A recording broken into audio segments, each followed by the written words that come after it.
오늘도 귀한 복된 주일을 맞이해서 하나님 앞에 예배드리러 나온 우리 사랑하는 우리 그리스도인들에게 하나님께서 주시기를 원하는 은혜와 평강과 능력이 충만하게 채워지기를 예수님의 이름으로 축복합니다. 우리가 오늘 누가복음 9장에 있는 말씀을 교독을 했습니다. 우리 읽으면서 여기 보니까는 32절에 베드로와 및 함께 있는 자들이 깊이 졸다가 온전히 깨어나 예수의 영광과 및 함께 선 두 사람을 보고 이렇게 말하고 있습니다. 변화산성에서 예수님이 기도하시다가 모세와 엘리야와 더불어 대화하는 것을 졸다가 깬 제자들이 보고 얘기한 것입니다. 예수는 베드로와 요한과 야고보와 함께 기도하기 위해서 산에 오르십니다. 세 명의 제자는 그날 결코 잊지 못할 광경을 목격합니다. 그들은 기도 중에 예수의 용모가 변하고 옷에서 광채가 나는 것을 보게 됩니다. 예수는 구약의 율법과 예언을 떠나 그 속에서 이 유대인들에게 신앙의 중심이 되어진 그 모세, 엘리야와 함께 하였습니다. 그것은 마치 구약시대의 시내산에서 내려온 모세의 얼굴이 빛난 것과 같은 광경이었습니다. 심지어 예수보다 먼저 하나님의 영광의 빛을 경험한 모세가 엘리야와 함께 예수와 대화를 하고 있는 것입니다. 모세와 엘리야가 등장하는 것은 매우 의미가 깊습니다. 이들은 구약의 율법과 선지자를 대표하는 분들입니다. 예수께서 이들과 함께 이야기를 하는 것은 구약의 율법과 선지자의 완성을 추구한다는 의미가 있기 때문에 그렇습니다. 더 나아가 이 둘은 모두 산에서 하나님의 영광을 체험하였습니다. 또 오실 메시아와 연관을 맺고 있습니다. 과거 모세는 시내산에서, 엘리야는 호렙산에서 하나님의 영광을 체험했습니다. 모세는 신명기 18장 15절에 보면은 너희 가운데 네 형제 중에서 너를 위하여 나와 같은 선지자 하나를 일으키시리니 너희는 그의 말을 들을지어다. 다시 말하면 세움받을 선지자 곧 메시아를 예언했던 분입니다. 그리고 엘리야는요, 말라기서 4장 5절에 보면은 메시아의 길을 예비하는 인물로 예언됐던 사람입니다. 이 모세와 엘리야가 예수와 더불어 대화를 할 때에 예수로부터의 그 영광과 순환을 설명해 주는 말을 하고 있습니다. 31절 말씀 보시기 바랍니다. 31절을 같이 한번 읽어보겠습니다. 31절입니다. 시작. 영광 중에 나타나서 장차 예수께서 예루살렘에서 별세하실 것을 말할세. 누가는 31절에서 의미심장한 세 가지 어휘를 택해서 그 내용을 상세하게 언급합니다. 장차, 여기 장차, 별세하실로 번역된 엘멜렌이라는 헬라어고, 그리고 예수의 별세가 자연적 죽음이 아니라 약속된 미래를 향하여 계속적으로 나아감을 통하여 성취되는 의지적 죽음을 말하는 플레론이라는 헬라어를 사용하고 있고, 그리고 엑세돈, 별세로 번역된 엑세돈이란 단어를 사용했는데, 이것은 어떤 의미가 있느냐면 이스라엘 백성에게 있어서 하나님의 구원을 뜻하듯이 예수의 죽음 또한 온 인류를 향한 구원임을 보여주는 단어입니다. 그래서 에멜렌, 플레룬, 그 다음에 엑소돈, 이 단어를 통해서 이 누가는 예수의 영광을 보여주고 있다라는 사실입니다. 한번 따라서 해볼까요? 헬라어입니다. 에멜렌, 플레륜, 엑소돈.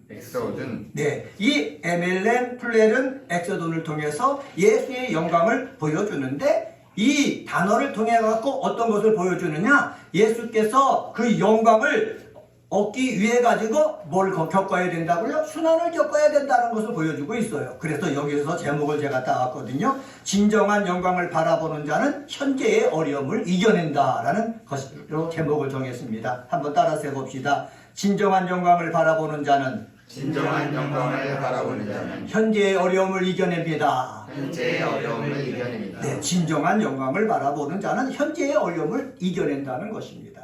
모세도요, 하나님으로부터 부름받았습니다. 그리고요, 애굽 땅으로 보내짐 받았습니다. 이스라엘 백성들을 이끌고 출애굽을 합니다. 출애굽을 해서 광야 40년을 지내는데 정말로 하나님께서 약속하신 그 영광을 바라보기 때문에 광야 40년 동안 모든 고난을 어떻게 이겨내면서 왔습니다.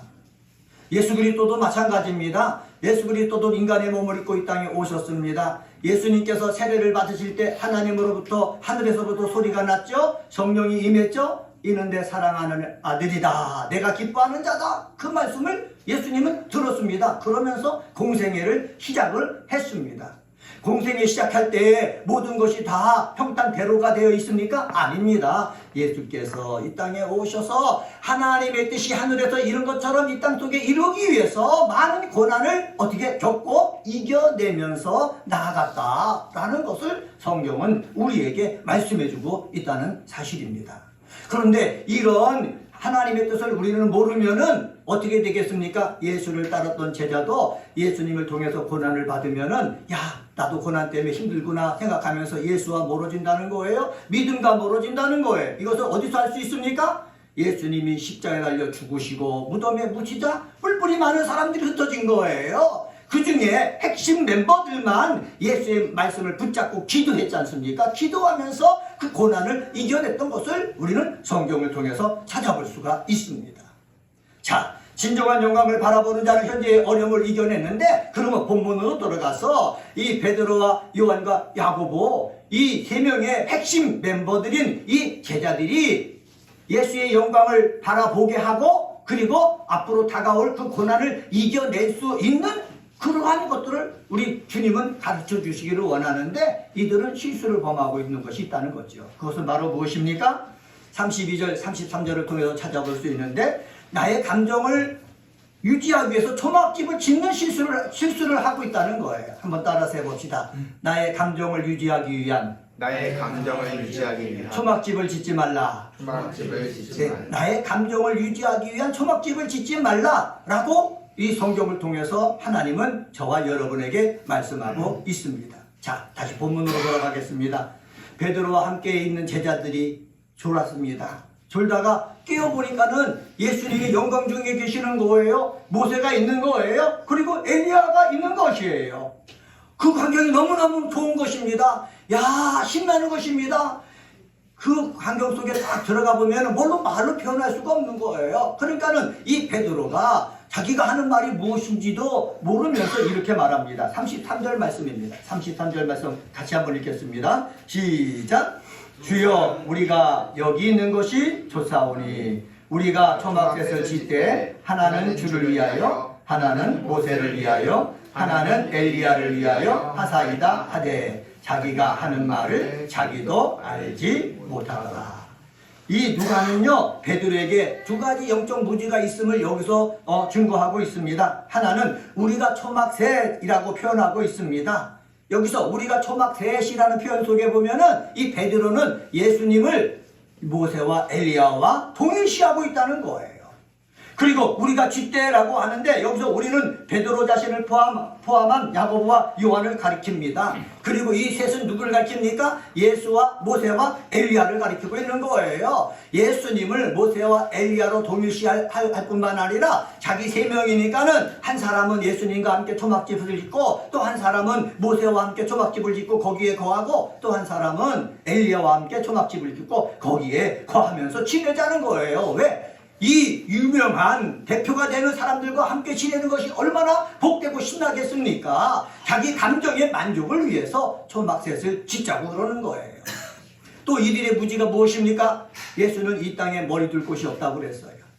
정말 하나님의 뜻을 이 땅에 이루기 위해서 날마다 바쁘게 지내고 있습니다. 그리고 하나님의 뜻을 이루기 위해서 십자가를 짊어지기 위해서 예루살렘을 향해서 계속해서 나가고 있거든요. 근데 초막을 짓자, 다시 말하면은 비를 피하고 바람을 피하고 햇빛을 피하고 안정을 거할 수 있는 초막을 짓자고 얘기하는 것입니다. 누구를 위해서? 베드로를 위해서, 자기 자신을 위해서 초막zet을 짓자고 하는 것입니다. 이것이 바로 영적인 무지에서 오는 것입니다. 우리는 그런 사람 아닙니까? 베드로가 말했듯이 내가 예수와 같은 대열에 있고 또 내가 예수님이 하셔야 될 그런 일이 많음에도 불구하고 예수님이 나와 함께 있는 것만 기쁘고 즐거워서 거기에 머무르려고 하고 있지 않느냐라는 말입니다. 우리 예수를 믿는 사람들은 이런 나의 감정, 나의 영적인 이러한 감정을 만족시키기 위해서 믿음 생활하는 것에서부터 우리는 벗어나야 되는 것입니다. 한번 따라서 해봅시다. 나의 감정을 만족시키기 위해서 믿음 생활하는 것이 아닙니다. 여러분, 나의 감정을 만족시키기 위해서 믿음 생활하는 것이 아니에요. 많은 사람이 교회 나옵니다. 기도합니다. 찬양합니다. 봉사합니다. 그런데 그들 속에는 뭐가 있습니까? 내 기도 제목이 이루어지는 것이 있어요. 내 뜻이 이루어지는 것이 있어요. 내 욕심을 채우려고 하는 것에 있다는 것입니다. 내 욕심, 내 뜻만 채우면 만족스럽고, 그리고 내가 주인이 되어가지고 삶을 살다 보니까는 내가 있는 그 교회가 마귀가 역사하는 교회가 될 수도 있고, 내가 몸담고 있는 가정이 마귀가 역사하는 가정이 될 수가 있는 것입니다. 내 감정을 만족시키려고 기도하지 말고, 내 감정을 만족시키려고 우리는 봉사하지 말고, 내 감정을 만족시키기 위해서 하는 것이 아니라 뭐를 위해서? 하나님의 뜻을 이루기 위해서 하는 것이다 라는 사실을 저와 여러분이 꼭 기억하시기를 예수님의 이름으로 간절히 축원합니다. 이렇게 하나님의 영광을 보면서 내 감정을 만족시키려고 하지 말고 하나님의 영광을 경험하면서 우리는 예수님처럼 하나님의 뜻을 이루기 위해서 한 걸음 한 걸음 나아갈 수 있는 하나님의 자녀가 되어야 할 줄 믿습니다.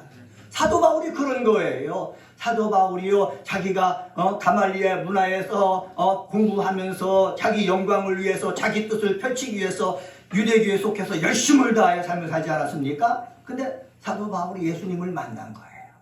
예수의 영광을 본 거예요. 그리고 하나님의 뜻을 안 거예요. 그러면서 내 인생은 내 감정, 내 뜻을 만족시키기 위해서 하는 것이 아니라 하나님의 뜻을 이루기 위해서 하나님이 맡겨주신 사명을 위해서 사는 것이구나 라는 것을 알고 자기가 이제까지 쌓아놨던, 배워놨던 모든 것을 배설물로 여기고 버린 거예요. 그러면서 다가오는 많은 고난을 어떻게 해요? 이겨냈습니다.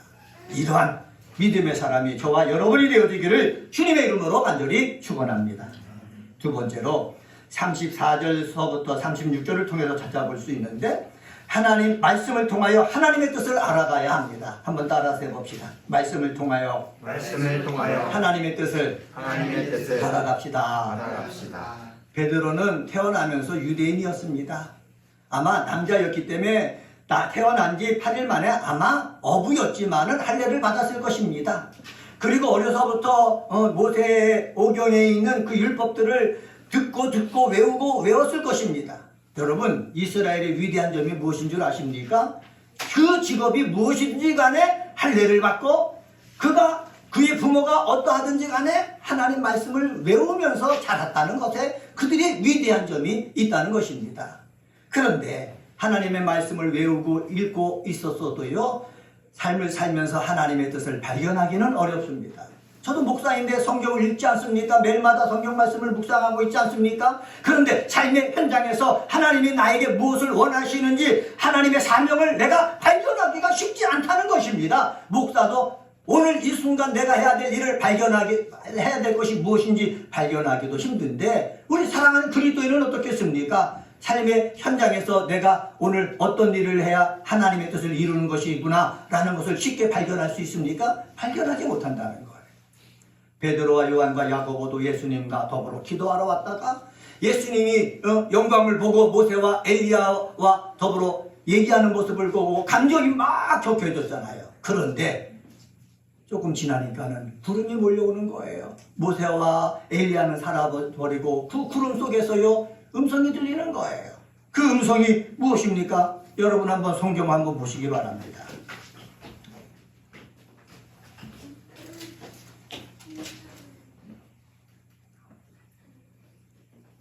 35절 말씀 같이 한번 읽습니다. 시작.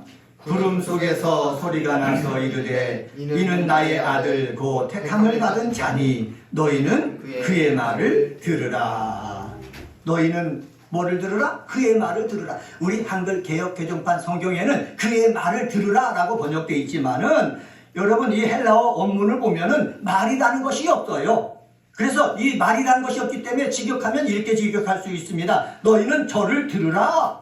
저를 들으라는 거예요. 저를 들으라는 말은 무엇이냐? 제가 주석한 주석서를 보니까 이렇게 말하고 있습니다. 그의 말뿐만 아니라 그의 행동 일거수일투족의 촉각을 곤두세우고 따라 살아라 라는 의미가 있다는 거예요. 말뿐만 아니라 그의 행동을 어떻게 같이 따라서 하라는 것입니다. 그렇습니다. 우리들도 마찬가지입니다. 예수의 말씀을 우리가 듣고 묵상하고 내가 가지고 있지 않습니까? 말만 들을 뿐만 아니라 그가 했던 그런 행동을 우리도 따라서 살아야 된다라는 말씀입니다. 한번 따라서 해봅시다. 예수님의 말씀뿐만 아니라 예수님의 행동을 따라야 합니다. 네, 그렇습니다. 우리가 해야 될 숙제가 이것입니다. 목사가 해야 될 숙제는 예수님의 말뿐만 아니라 예수님이 행하셨던 행동을 따라서 해야 된다는 거예요. 저와 여러분들이 해야 될 일이 무엇입니까? 예수님의 말씀과 예수님이 행하셨던 그 행동을 따라하면서 하나님의 뜻을 알아가는 그 모습이 있어야 된다는 사실입니다.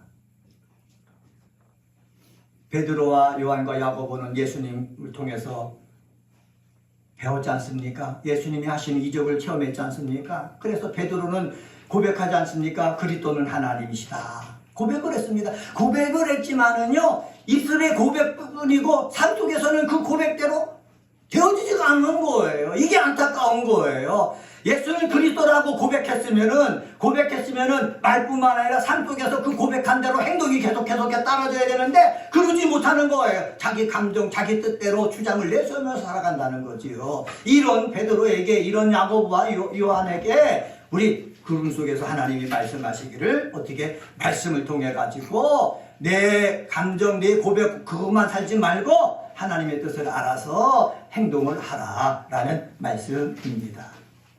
여러분, 우리 사람들은 불완전합니다. 베드로도 그렇게 고백을 했지만 불완전하지 않습니까? 수제자라고 여기지만 불안하지 않습니까? 불안하니까는 삶을 살다 보면 뭐가 생기는 거예요? 근심과 걱정, 염려가 다 생기는 거예요.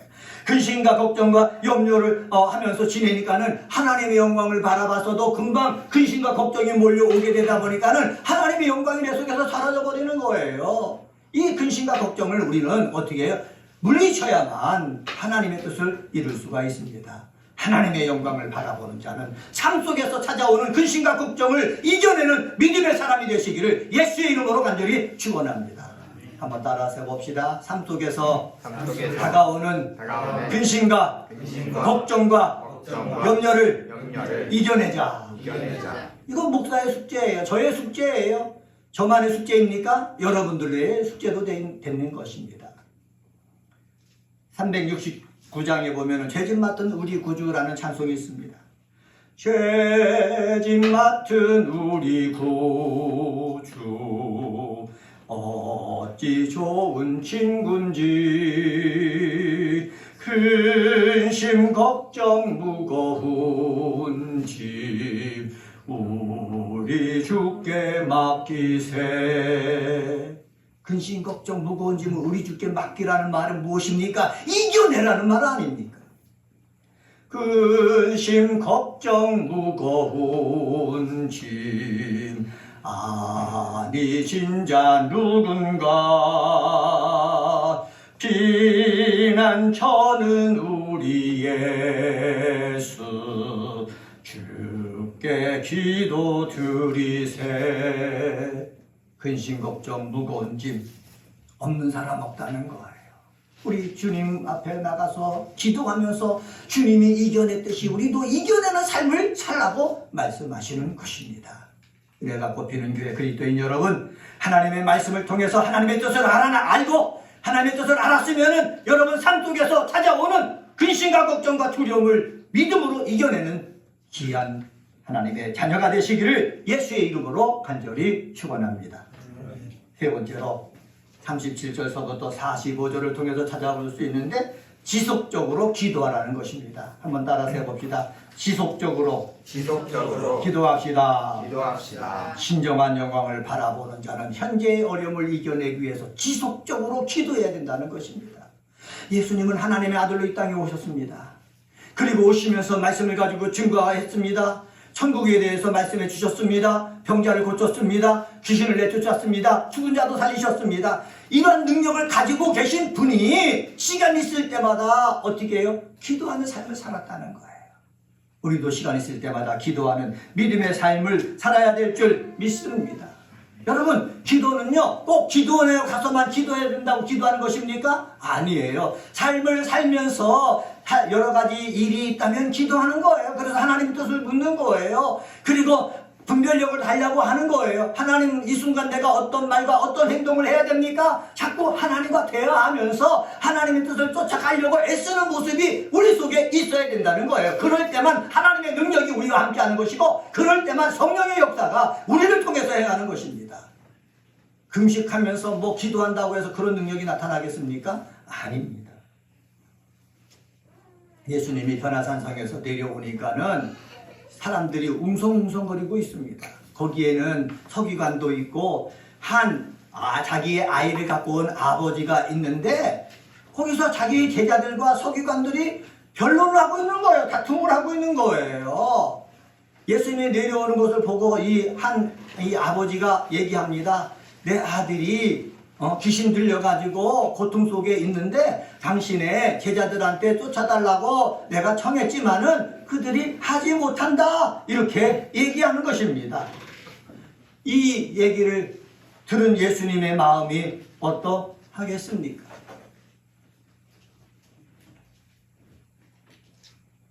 다 10절 한번 보십시다. 다 10절 같이 한번 읽습니다. 시작. 당신의 제자들에게 내쫓아 주기를 구하였으나 그들이 능히 못하더이다. 여기서 구하였다라고 번역된 그 헬라어가 에덴이란 단어인데 간절히 청하다라는 뜻입니다. 병든 이의 아버지가 매우 극진히 제자들에게 간청했음을 묘사하는 단어입니다. 근데 이것을 원문의 뉘앙스를 살려가지고 번역을 한다면 이렇게 번역할 수가 있습니다. 간청하였으나 그들은 무능하였다.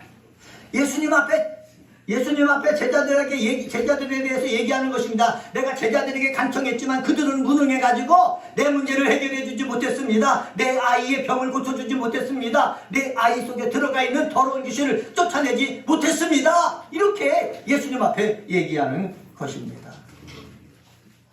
저는 이 말씀을 읽으면서 이 아비가 제자들의 무능을 지적하고 또 예수님한테 정말 냉소적인 어투로 말하는 모습을 보면서 정말로 마음이 아팠습니다. 제가 무능해가지고 세상 사람들이 저분한테 기도해서 이루어달라고 간절히 요청을 했지만 아무것도 못합니다, 이런 말을 할까 저는 두려움을 느꼈습니다. 여러분, 41절 상반절에 보서 예수님께서 이렇게 말씀합니다. 41절 상반절 제가 읽어볼게요. 예수께서 대답하여 이르시되 믿음이 없고 패역한 세대여, 내가 얼마나 너희와 함께 있으며 너희에게 참으리요. 믿음이 없고 패역한 세대라고 얘기했습니다. 그런데 이 제자들은 어떤 제자였습니까? 예수님이 권세를 가진 사람입니다. 병을 고치는 능력이 있었습니다. 귀신을 쫓아내는 능력이 있었습니다. 복음을 전하는 능력이 있습니다. 집에 가서 축복하면 그 축복이 거기에 임하는, 평안을 외치면 평안이 거기에 임하는 그 능력을 받은 사람입니다. 그런데 한 아버지가 아이를 데리고 와서 고쳐달라고 했는데 기도했는데 되어지지가 않는 거예요. 그러면 문제가 무엇입니까? 예수님이 주신 그 능력을 어떻게 해요? 계속해서 지속적으로 기도하면서 유지해야 되는데 그 능력을 사용해놓고 나머지는 기도 안 하고 그냥 내버려 뒀다는 뜻 아닙니까? 여러분, 주님으로부터 은혜를 받았으면은 은혜를 어떻게 계속해서 개발해야 되는 것입니다. 한번 따라서 해봅시다. 주님으로부터 은혜를 받았으면은 계속해서 개발해야 됩니다. 네, 그렇습니다. 주님이요 성령의 은사를 주셨어요. 그러면 은사를 사용해가지고 계속해서 어떻게 반질반질하게 내가 만들어야 되는 거예요. 유지해야 되는 거예요. 그런데 그냥 썩 줘두면은요 아무것도 아니게 된다는 것입니다. 그런 뜻에서 얘기하는 것이 지속적으로 기도하라는 거예요. 목사도 지속적으로 말씀을 읽고 기도해야 되고, 우리 사랑하는 그리스도인들도 지속적으로 삶의 자리에서 여러분의 문제를 가지고 지속적으로 기도하는 사람 되시기를 바랍니다. 지속적으로 기도한다고 할 때는 그리스도의 능력이 내 속에 머물도록 계속해서 믿음을 강화시켜라 라는 것입니다. 한번 따라서 해봅시다. 그리스도의 능력이 내 속에 머물도록 믿음을 강화시켜라. 내 믿음을 계속해서 강화시켜야 된다는 사실입니다. 예수님도요 어떻게 했다고 그랬습니까? 계속해서 기도했습니다. 계속해서 믿음을 강화시켰습니다. 그래서 어디로 갑니까? 십자가를 향해서 다른 밥 나가는 거예요. 다른 밥집에 나가는 거예요. 죽음이 기다리지만, 고통이 기다리지만은 나가는 거예요. 왜? 믿음을 기도하면서 강화시켰기 때문에. 요즘 우리가 살고 있는 세상은 어지럽습니다. 앞이 불분명합니다. 내가 꿈을 가지고 미래 계획을 세워놔도 그 계획대로 될지 우리가 알지 못하는 세상입니다. 이럴 때 우리들이 해야 될 일은 무엇입니까? 지속적인 기도를 통해서 내 믿음을 강화시켜 내야 되는 것입니다. 그럴 때 예수의 영광이 나의 삶 속에서 나타나게 되어질 것입니다. 오늘은 누가복음 9장 28절서부터 45절에 있는 말씀 가지고 진정한 영광을 바라보는 자는 현재의 어려움을 이겨낸다는 말씀을 드렸습니다. 나의 감정을 유지하기 위해서 초막집을 짓지 말아야 되는 것입니다. 말씀을 통하여 하나님의 뜻을 알아가면서 나가야 되는 것입니다. 그리고 지속적으로 기도해서 어떤 어려움이든지 이겨내는 자가 되어야 되는 것입니다. 이런 복된 믿음의 사람이 되시기를 예수님의 이름으로 간절히 축원합니다. 기도하겠습니다.